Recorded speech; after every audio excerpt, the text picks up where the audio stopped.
My story goes as this. I've been in fitness my entire life. I've been involved in it for over 20 years now.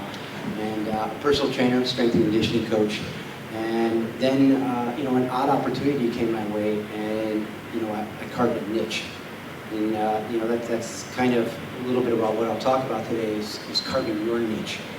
And I got a weird phone call one day when I was taking a year off. I decided I wanted to take a sabbatical and just didn't want to do anything. I felt that training, I felt like working, and I was working for an in-home food delivery company, which is a zone diet company.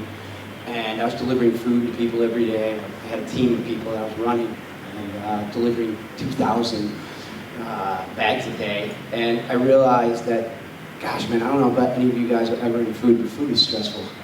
Do not go into that business. Stay away from it.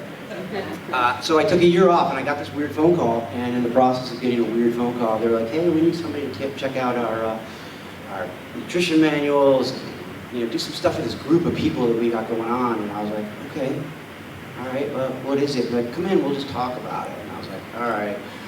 And I walked in, and it was probably a company of about 15 at the time, maybe 20 at the most, and it was a little program called P90X.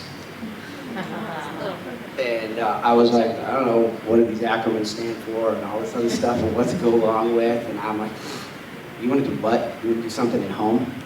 You want people to work out at home? We go to gyms. And they're like, no, we're going to build this program. So what I did is I started to look over these food journals and look over these people. And I started realizing that I was more like a teacher and that I had a red pen in my hand, and basically all I was doing was marking up things without knowing anybody. And that for me I had a difficult problem with, because like Brett, I'm a relationship guy, and it really is about building relationships. So I went to this group and kind of to speed this up a little bit, but it ended up being a test group, and that's what I carved my niche in, was running developmental test groups for in-home fitness companies like Beachbody, and I probably run almost every one of their major ones up until Body Beast. And at that point, when I was running that as a consultant, strength training, I had a full business that way. I also was approached by a company, an MMA company, because I was working with professional athletes at the time. And they said, "Hey, Mike, we want you to design an in-home fitness program for us." And I did. It was called Tap Out XT. And at that point, they were like, "Hey, Mike, we want you to be the face of it."